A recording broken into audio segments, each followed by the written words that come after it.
Assalamu alaikum warahmatullahi wabarakatuh. Today we'll discuss about the lateral view of a skull. In the lateral view, as you can see, the frontal bone, which is also called forehead bone, which forms the anterior part of side of skull and it articulates with the parietal bone at these sutures. This is called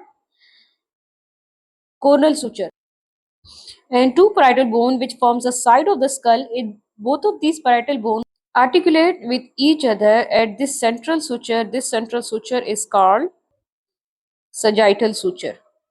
And both of the parietal bone articulates with at this suture. This is called lambdoid suture. So basically these are the sutures of the bone. Now when we see from the lateral view of a skull, we get the squamous part of this occipital bone, squamous part of this temporal bone, tympanic part of this temporal bone, zygomatic process of this temporal bone, and this spine-like projection, which is also called the styloid process of temporal bone. It forms the side of skull. Also another bone that takes part in the formation of side of skull is greater wing of sphenoid. Now note the thinnest part of the skull where the anterior inferior corner of this parietal bone and greater wing of sphenoid and part of occipital bone Frontal bone. articulate. This weakest point is called pterion. The importance of pterion is that there's an important vessel is called middle meningeal artery and middle meningeal vein. These arteries and veins cross from this point, which is called pterion, and damage to the part of pterion leads to the epidural hematomas because middle meningeal artery supplies the dura mater. Now there is an important line to be discussed are temporal lines. When we see from the lateral view, we see from the zygomatic process of frontal bone, there is a line that arch superiorly and backward.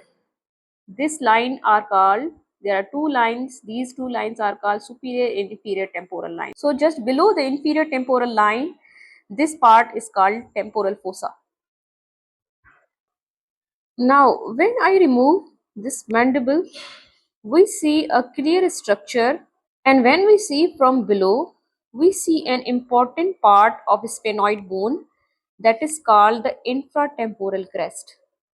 Just infratemporal crest, this is a fossa-like structure. This fossa is called infratemporal fossa. When we cut the bone and see in the close aspect,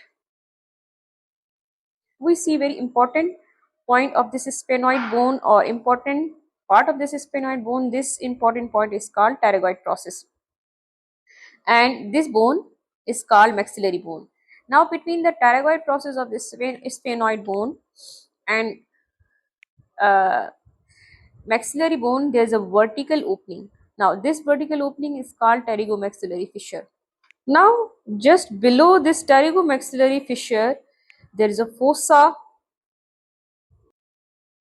This fossa is called pterygopalatine fossa because just below this fossa there is a bone. This bone is called palatine bones. I hope you are clear now. Now when you see in details, we see there is a opening, sharp opening that is called the uh, inferior orbital fissure. This inferior orbital fissure is between greater wing of sphenoid and this maxillary bone. It directly opens into the orbit. Now you can see from anterior view. This opening is called inferior orbital fissure. That was all about the lateral view of skull. Thank you very much.